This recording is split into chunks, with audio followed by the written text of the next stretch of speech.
Assalamualaikum warahmatullahi wabarakatuh. Innal hamdalillah nahmaduhu wa nasta'inuhu wa nastaghfiruh wa na'udzu billahi min shururi anfusina wa min sayyiati a'malina. May yahdihillahu fala mudilla lahu wa may yudlil fala hadiyalah. Asyhadu an la ilaha illallah wa asyhadu anna Muhammadan abduhu wa rasuluh. Amma ba'du. Segala puji bagi Allah Subhanahu wa taala yang telah melimpahkan nikmat yang begitu banyak sehingga kita masih bisa melaksanakan salat subuh secara berjamaah.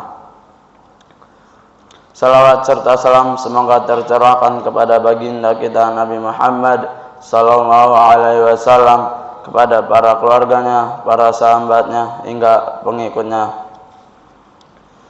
Hadirin Masjid Zahratul Abrar yang insyaallah dirahmati dan diberkahi oleh Allah Subhanahu wa taala. Perkenankanlah kami untuk menyampaikan seuntai hadis dari Rasulullah sallallahu alaihi wasallam yang bertemakan perbarui iman di hati. Dari Abdullah bin Amr bin Al-As radhiyallahu anhu bahwa Rasulullah sallallahu alaihi wasallam bersabda, "Innal imana la yakhlaqu fi jawfi ahadikum kama yakhlaqu ats-tsawbu fas'alullaha ta'ala an yujaddidal iman fi qulubikum." Yang artinya, sesungguhnya keimanan itu bisa usang dalam hati salah seorang di antara kalian sebagaimana baju bisa usang.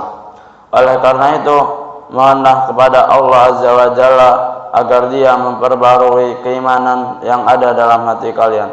Hadis riwayat Al-Hakim dan At-Tabrani. Isi kandungan hadis di atas adalah, dalam hadis di atas Rasulullah SAW menyebut sifat usang pada keimanan sebagaimana baju bisa usang. Maksudnya, iman itu bisa rusak, melemah dan berkurang dengan sebab kenekatan seseorang dalam melakukan perbuatan maksiat dan dosa, serta banyak melalaikan kewajiban agama, sehingga bisa menghilangkan kebagusan kualitas iman seseorang. Keimanan itu bisa tumbuh dan bertambah dengan banyak sebab. Begitu pula sebaliknya, keimanan itu juga bisa berkurang dan semakin melemah dengan banyak sebab yang harus dihindari. Umar bin Khubab Al-Khattami radhiyallahu anhu mengatakan, iman itu bisa bertambah dan bisa berkurang. Beliau pun ditanya, apa yang bisa menambahnya dan apa yang bisa menguranginya? Beliau pun menjawab, jika kita berzikir, mengingat Allah Azza wa Jalla, bertahmid memujinya dan bertasbih kepadanya, itulah yang bisa menambahnya. Jika kita lalai, menyanyiakan dan melupakannya, maka itu bisa menguranginya. Rasulullah SAW memberikan petunjuk agar kita menjaga keimanan serta memperkuat keimanan kita dengan menjauhi dan membenci kekafiran, kefasikan dan kedurhakaan, serta senantiasa berdoa kepada Allah Subhanahu wa taala agar iman selalu diperbarui.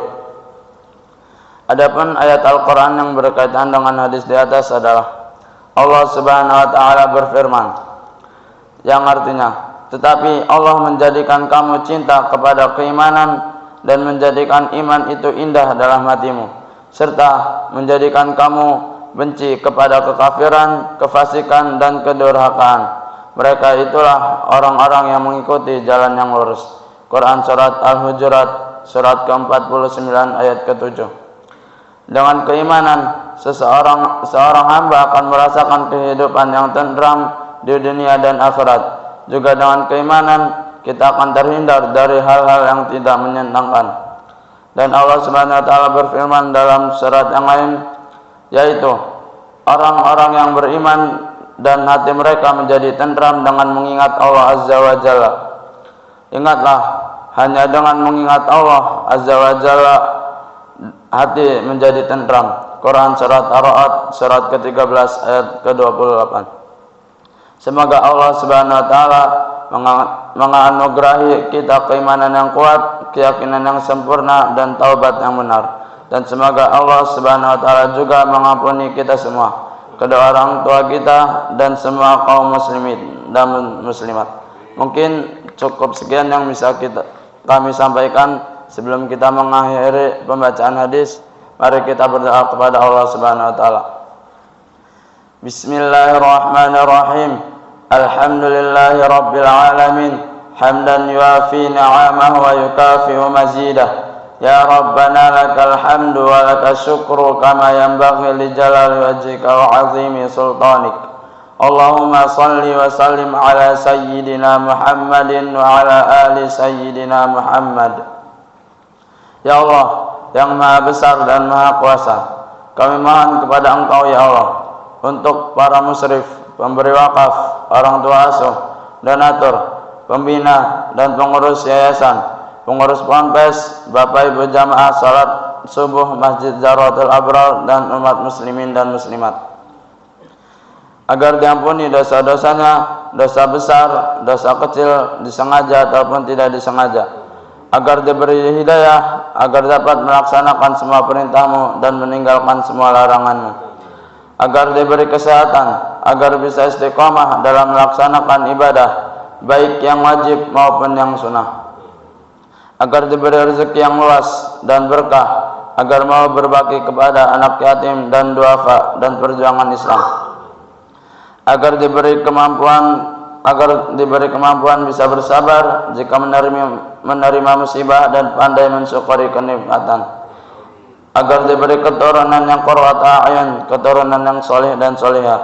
Rabbana atina fid dunya hasanah wa fil akhirati hasanah wa qina adzabannar. Subhana rabbika rabbil izzati amma yasifun wa salamun alal mursalin walhamdulillahi rabbil alamin. Assalamualaikum warahmatullahi wabarakatuh.